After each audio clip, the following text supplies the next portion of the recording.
Hi guys, I'm here to talk to you about this movie called 7 Days in Entebbe, which is released recently, and I happened to watch it last night.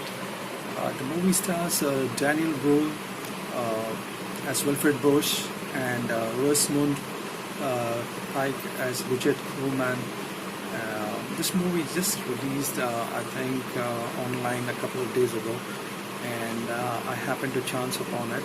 I'm very interested in war movies, and also interested in spy and espionage thrillers. And when this movie was available down online, I made sure I downloaded a copy of it on 720p, and I did watch it on my 40-inch screen in my bedroom. Just to give you a little bit about this movie, the thing is that on July 4th, 1976, two memorable global events took place. The first was the 200th anniversary, the bicentennial of United States independence, and the other was called Operation Thunderbolt, which was also a big news at that time. So much so that three movies about this particular event, which had happened in 1976, wherein an Air France aircraft was hijacked and flown out 4,000 miles to the African continent of Uganda.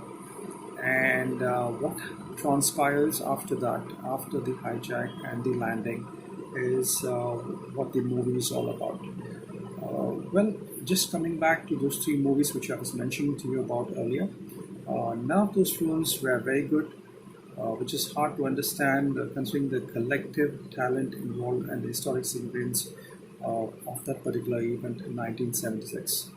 You might also think, with the passing of 4 decades and the luxury of reflection, not to mention the advancements in filmmaking on nearly every level, would result in an improvement of some sort, but that is not the case with 7 Days in Entebbe. What I should say is, like its predecessors, it widely misses the mark, and the mark in so much in such a way that one should just walk up and slam dunk the director or the writer. Some things just weren't meant to be, which is unfortunate, as this was one of the most high-profile events which had taken place in Jewish history. In late 1975, two radical leftists, that is German nationals, one is Daniel Brühl, whose character was, Daniel Brühl, who's acting as the characters Wilfred Bush, and Rosamund Pike, who enacts the character of Bridget Coleman, working in tandem with multiple radical Muslim Palestinian terrorists who hijack a plane which is bound from Tel Aviv, destined for Paris, with a stopover at Athens, that's in Greece.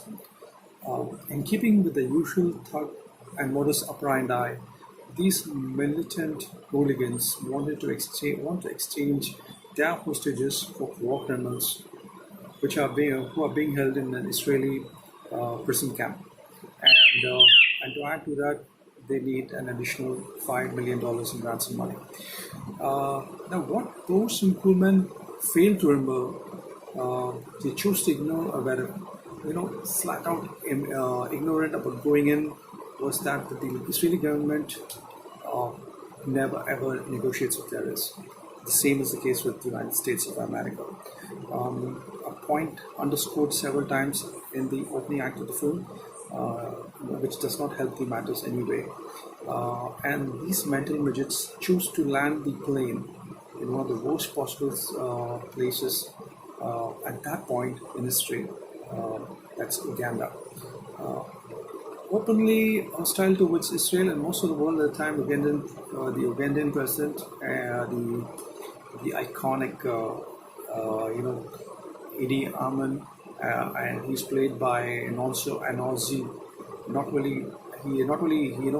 What he did was he not only welcomed the terrorists with open arms, but he was actually in on the hijacking long before it started in earnest, and these terrorists with additional security. That is, some of the army the army's backing or the military's backing was given to these radicals or these terrorists. Okay. And then a few days in, the terrorists, in what they thought was a great public relations move, they released 148 out of the total number of passengers, and all of whom were not Jewish. Some were Jewish, and around 90 and 12 of them were Air France crew members. Adding and also adding insult to injury, this bonehead move got the attention of the entire planet. uh, that now understandably compared to Bose and Kuhlman, who are two old school Nazis. This is just the second English language live action feature for both the director, who's Portuguese. He had directed previously one of the installments of Robocop, and it was the playwright was a Scottish guy. His name was Gregory Burke, and each is operating out of their own league out here. Perhaps it's not a translation thing or cultural issue, but practically every image and word of dialogue feels downright flat, forced, and or just not inspired. In my own words, I'll just say it's not airtight. There are plenty of uh, you know tiny holes in there, wherein a lot of content or information leaks out. Had they bridged those gaps, uh, the story and the screenplay will have been airtight, and the exact and the director would have taken or driven this particular project to its logical conclusion.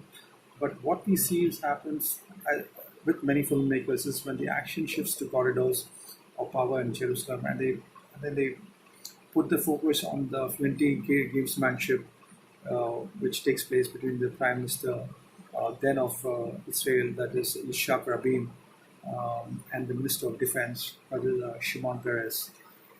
Both are played out well by Lior Ashkenazi and by Eddie Marsan, but both are highly respected in their acting fraternity, and as well as the characters what they play.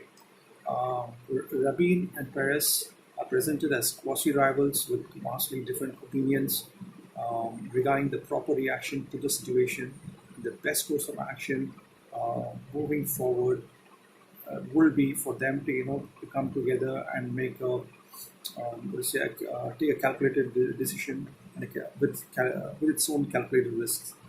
It's hard to determine just how much of what we see actually played out actually happened as it went on behind closed doors, involving men who closely guard their government strategies. The treatment of these two legendary men isn't awful by all means, but it's also far from flattering.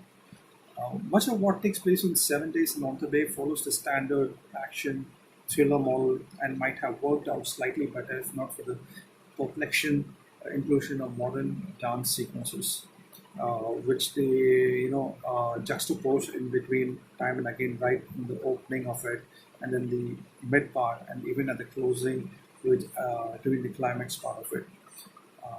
And these sequences add little to nothing to the story. This is what is my personal take on it. It just provides a roadblock to the narrative momentum, and sometimes they are very repetitive in nature. And I'm sorry to say, it's not very just a word of message to the director. It's not very interesting to watch. Uh, though to sum it all, it's an immensely moving and inspirational story, and perfect fodder for a movie, or even a cable miniseries. And I would say why no one has gotten right in four tries is it's utterly surprising, because with the kind of today's technology, with the kind of today's thinking prowess, they could have come out with a much very very strong narrative. for this film. Uh, well, it dies out, dies out a flat death, uh, and just that I hope I'm not going to say anything to create any spoilers out here. I'll just say it's a decent movie to watch. You can watch it once. If you have, it's around 90 minutes of runtime, so you can watch it during the time of dinner, just in case you. What I do is normally I just sit on in front of my screen, either the laptop or my 14 screen, and my home theater system. So I keep my dinner ready. So I'm having my dinner at the same time also watching a movie. I get a couple of calls. So I'm attending to the calls as well. This is how I plan my movie night each evening, and I hope you like what you have just heard, and I hope you also get to grab a piece of this movie, download it. Don't have to invest on it. There are many sites where it's available for free download. Watch it, and then um, just delete it. Just an idea of it's just another. I would say it's another book in the shelf in this particular series of movies which have been made with related to this piece of history which has happened in the history of Israel.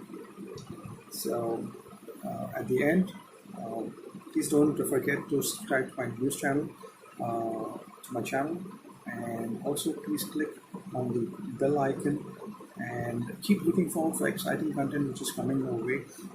Please also feel free to give me your suggestions on how best I can present this to you. I will be coming each evening with a new video of a new movie to watch, which I watch on a day-to-day basis, and I'll keep updating you on more and more movies. If you enjoy my content, give me a thumbs up. If not, feel free to give me a thumbs down as well. But please do also feel free to give me your feedback. I'll appreciate your practical and feedback. Please, but I'll appreciate no third degree language. All right, that's what I call it. And well, I'll see you in my next video. Have a great day. Enjoy yourself, and until my next video. Jai Hind.